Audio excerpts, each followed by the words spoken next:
Welcome. I'm super excited to share with you in this video how you can maximize your racket head speed on your serve so you can hit booming flat serves, bending slice serves, and kicking kick serves. My name is Ian. I'm the founder at EssentialTennis.com, where over the years I've helped more than 1 million tennis players improve through my YouTube channel, my podcast, my best-selling book on Amazon. And in this video, I'm going to share with you 3 huge mistakes that tennis players make on their serve that holds them back from the results that they should have, and it decreases their racket head speed.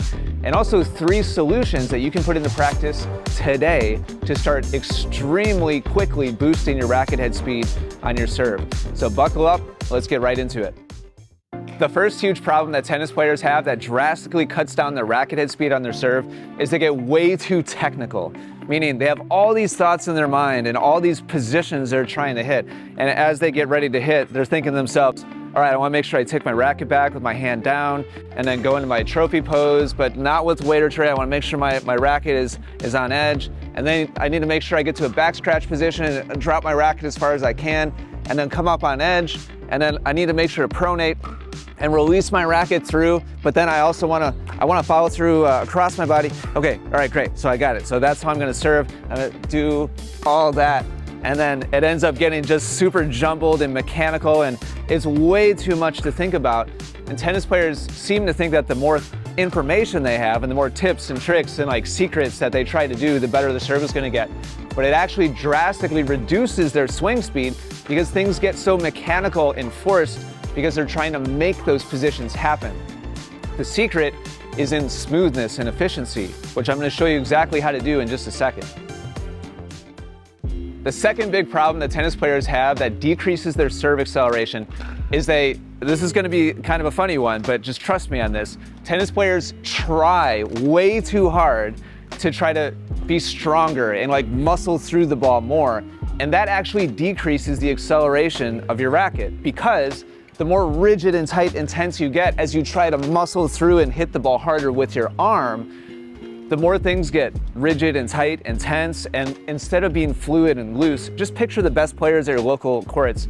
Yes, of course, they know how to deliver a lot of racket head speed, but they're also very fluid and smooth and relaxed, which I'm going to show you exactly how to do in just a second. So it's not about how strong your arm is. It's not about how big your shoulders are. It's not about how hard you try to like swing through it with your arm.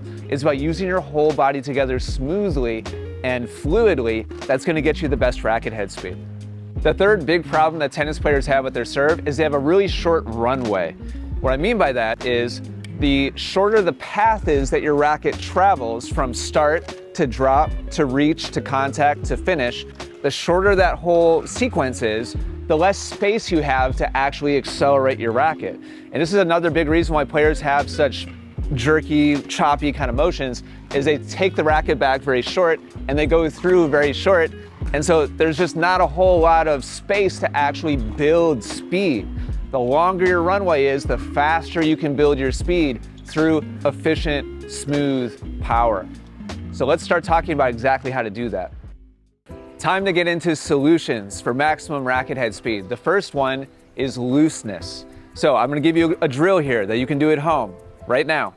The first part of the drill is simply smoothly go through some shadow swings. And I want you to focus on 2 things specifically.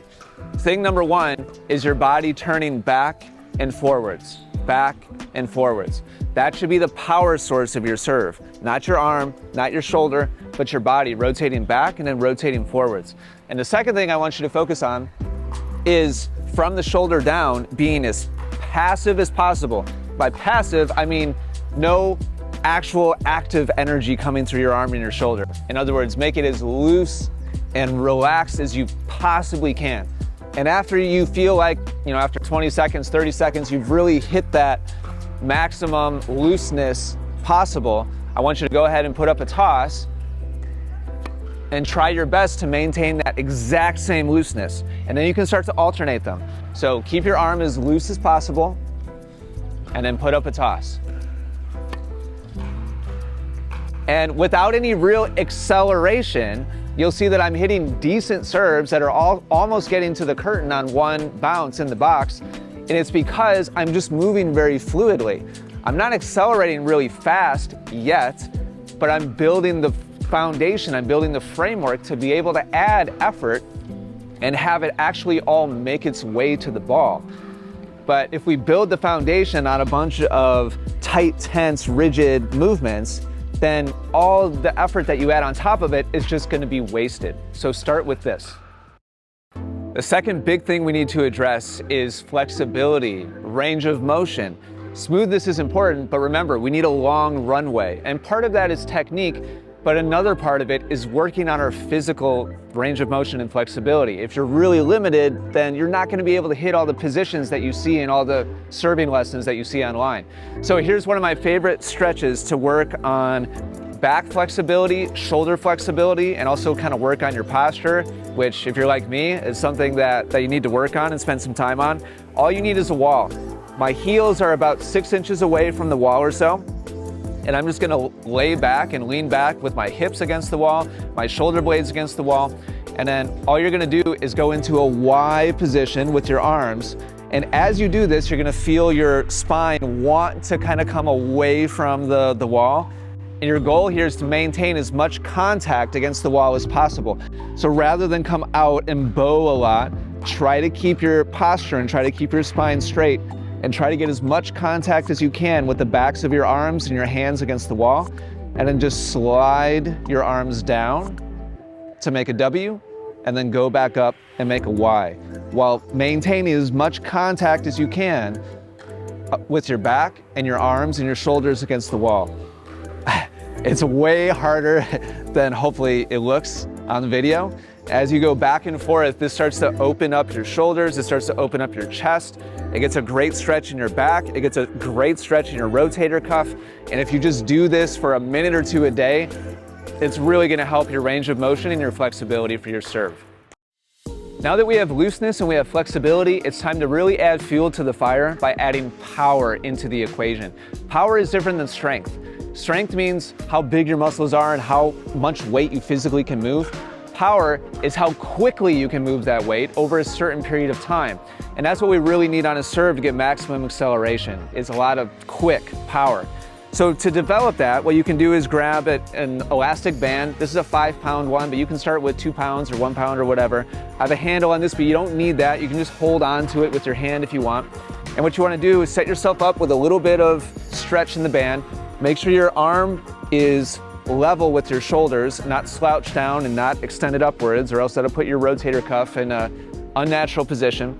And make sure your forearm is 90 degrees to your upper arm. So from this position, all we're gonna do is rotate at the shoulder forwards and isolate the shoulder. This is a huge lever and power source in the serve, internal rotation of the shoulder. Once you get comfortable with this movement, what you can start doing is go slowly back and then quick forwards. Slowly back and quick forwards. Now we're starting to develop fast twitch power of the shoulder, rotating inwardly, which is a huge part of being able to bomb a serve and add a lot of racket head speed to all of your service motions. So after a while, you can start to increase the resistance. You can continue to go faster, more reps, get stronger.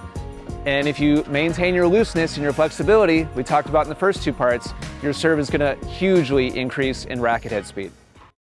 If you've enjoyed what you've seen so far and you wanna continue developing your serve so you have maximum acceleration, go to maxserveacceleration.com where you can check out details on my full comprehensive program called Max Serve Acceleration that will show you how to hit flat serves that boom through the court, slice serves that have huge curve, and kick serves that actually kick up off the ground, because I'm going to show you how to get your best looseness, flexibility, and power you've ever had to accelerate your racket as fast as possible on your serve.